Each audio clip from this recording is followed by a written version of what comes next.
So I brought this guitar into the studio today. It's the Guild Starfire I DC in a really beautiful California burst.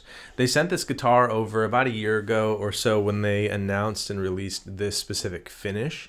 But truthfully, it's made it into a couple videos, but it's primarily lived on a wall hook in my living room. And recently it's been the guitar that I kind of just grab in the evenings when I'm sitting on the couch and wanting to play guitar. And it's been really fun for that purpose. But I thought I'd bring it in here to kind of give it some airtime, talk about it, and show you the sights and sounds of this Starfire I DC.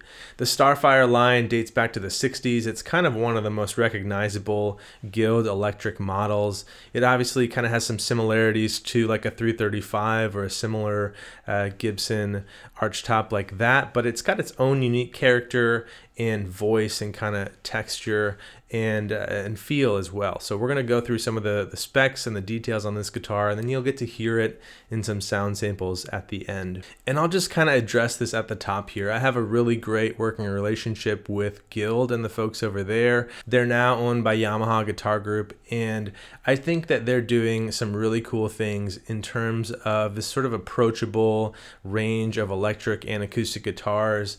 I think that the guitars I've gotten to play from them have really been impressive, sort of bang for your buck guitars, and just ones that are unique and have some character and have some cool tones in them, and this one is no exception. And so they sent it over last year, but there's no formal sponsorship of this specific video. They're not paying me to make this video. They're not telling me what to say. But I more so wanted to make a video because it's one that, as I've picked it up recently, I just kind of left with this feeling of, man, this is a really solid guitar. It's a really fun guitar to play. It's one that I really want to pick up and play and write some chord melodies around. And so that's kind of the impetus for the intro sketch and the reason for this video. I hope it's helpful if you are in the market for a semi-hollow and archtop kind of guitar like this. I think there's some really cool benefits to having one around. One of them being it does kind of live in that in-between of acoustic electric in some ways,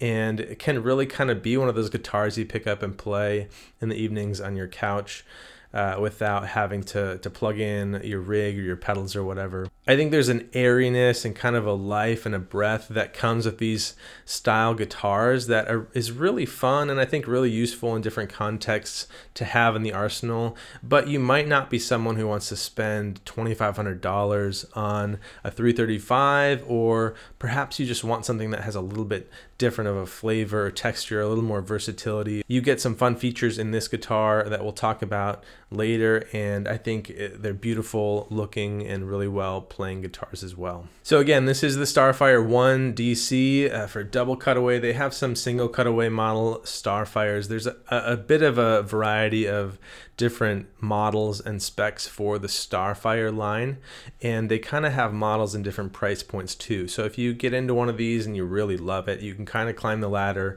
into a more kind of polished and just higher end Starfire 2. But this one is quite approachable at $699 new, and it features that 24 3/4 scale length with a really nice bound neck, a U-shaped neck here too.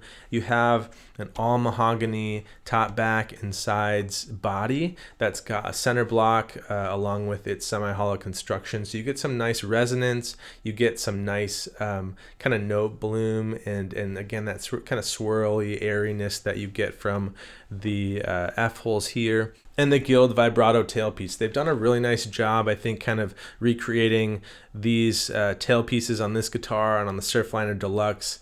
Just nice vibrato systems that work well out of the box, that have been fluid and steady. And this one feels really good when I played it too. You've got a dual humbucker setup here with two Alnico humbuckers. You've got a 3-way toggle switch here to select there. And then you've also got coil splitting available by way of the volume pots below here. So you have a ton of versatility in tones, from those single coil kind of clearer, brighter sounds to the full-on humbucker sounds. There's some nice warmth without losing clarity, but that kind of gives that character and that texture that I tend to kind of feel when I think about and when I play Guild guitars. Just a little bit more kind of nuanced, a little bit more gritty, a little more like kind of indie rock or kind of dirty folk rock type vibes with the Starfire here. And so you get those sounds and get a lot of varieties with that. And that's why I think this guitar really kind of lends itself to a number of different players or venues. I love using it for the sounds we made earlier, for the just kind of like singer-songwriter, indie folk type stuff that has some movement, some chord melody.